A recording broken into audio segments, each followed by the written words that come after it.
PRB study point इस YouTube channel पे आपको इलेक्ट्रिक पावर जनरेशन और switch gear and protection in दोनों सब्जेक्ट का कंप्लीट सिलेबस के वीडियोस आपको मिल जाएंगे। उन सारे वीडियोस की प्लेलिस्ट के लिंक आपको डिस्क्रिप्शन में मिल जाएंगी, आप उस पर क्लिक करके देख सकते हैं। अभी electrical Motors and transformer and transmission and distribution system पढ़ाना चालू है। इन दोनों सब्जेक्ट के प्लेलिस्ट की लिंक आपको डिस्क्रिप्शन में दी है। और भी बहुत सारे सब्जेक्ट के वीडियोस इस चैनल पे आपको मिलने वाले हैं। अगर आपको हमारे वीडियोस पसंद आते हैं और आप नए वीडियोस देखना चाहते हैं, उसके लिए चैनल को सब्सक्राइब करके रखें। चैनल पे आने वाले नए वीडियोस देखने के लिए नोटिफिकेशन बेल को दबा के ऑल ये ऑप्शन को सिलेक्ट कीजिए। Hello everyone, my name is Vijayashree and welcome to the tutorial of electric motors and transformer. Previous tutorial में हमने आर्मेचर टॉर्क के बारे में पढ़ा था, उसका इक्वेशन क्या होता है वो देखा था। तो इस ट्यूटोरियल में हम पढ़ने वाले हैं शाफ्ट टॉर्क के बारे में। तो ये जो डायग्राम आपको दिख रही है स्क्रीन पे, ये शो कर रही है आर्मेचर टॉर्क का section and then shaft torque का सेक्शन। तो कौन से पार्ट पे मोटर के जो है टॉर्क जो है अपीयर होता है। तो ये जो है आर्मेचर वाला सेक्शन, यानी कि ये जो है रोटेटिंग पार्ट, ये है शाफ्ट वाला पोर्शन। तो इस पे जो एक्ट होने वाला टॉर्क है वो है शाफ्ट टॉर्क, और इस पे एक्ट होने वाला जो टॉर्क है वो है armature torque. So the torque in a DC motor which is available at the shaft of the machine for doing useful work is called as shaft torque. क्या बोला है कि जो डीसी मोटर में जो शाफ्ट पे अवेलेबल होता है टॉर्क ऑफ द मशीन, किसके लिए? एक यूजफुल वर्क करने के लिए, उसको बोला जाता है shaft torque. And in a DC motor the total torque developed in the armature of the motor is not transfer to the shaft of the motor as a part of it is lost in overcoming the mechanical losses in the machine. ये जो है बहुत ही लंबी term है, मैं यहाँ पे screen पे लिख लेती हूँ। In a DC motor, the total torque developed in the armature of motor is not transferred to the shaft of the motor. As a part of it,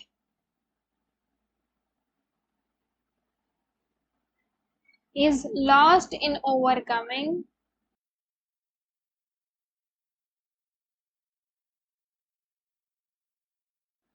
the mechanical loss in the machine.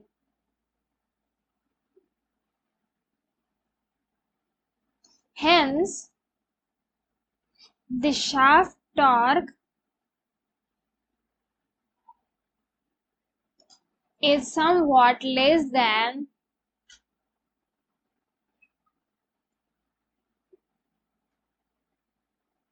Armature torque.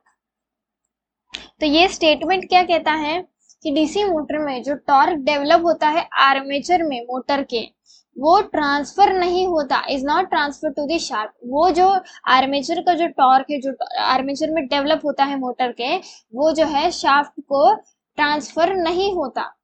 So is not transfer to the shaft of the motor as a part of it is lost in overcoming the mechanical losses in the machine.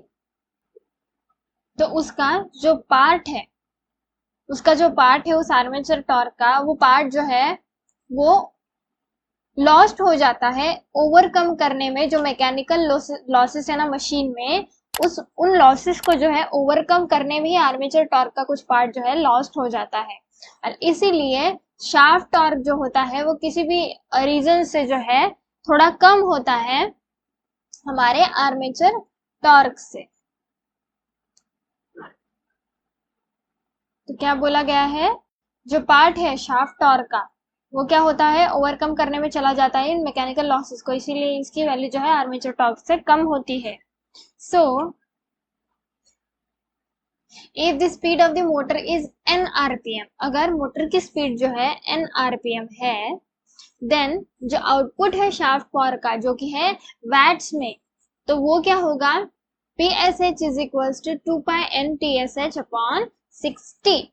क्या होगा, PSH is equals to 2 pi into n into TSH. This is shaft torque. Okay, and this is shaft power. तो इसका formula होगा 2 pi upon2 pi into n into TSH upon 60.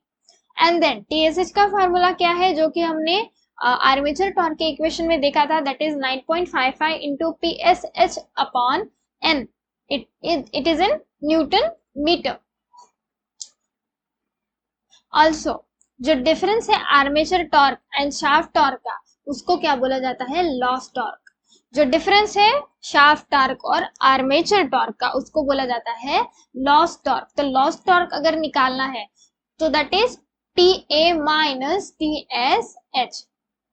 तो loss torque का formula क्या है, armature torque से minus करेंगे shaft torque, तभी हमें लॉस्ट जो हमारा टॉर्क है उसकी वैल्यू मिलेगी।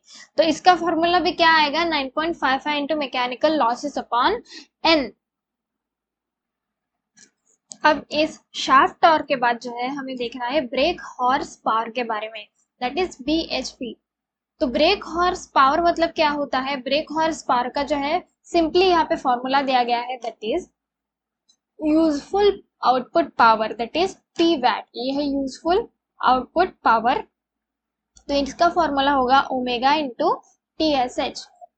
तो ओमेगा का फॉर्मूला क्या है, 2 pi into n into TSH। ये TSH की वैल्यू यहाँ पे आ गई। तो यूजफुल आउटपुट पावर क्या होगा, that is P into BHP, यानी कि ब्रेक हॉर्स पावर में। तो ये इसका फॉर्मूला आ जाएगा 2 पाई n इंटू TSH, यानी कि ये वैल्यू वैट की ये वैल्यू अपॉन 60 इंटू 735.5।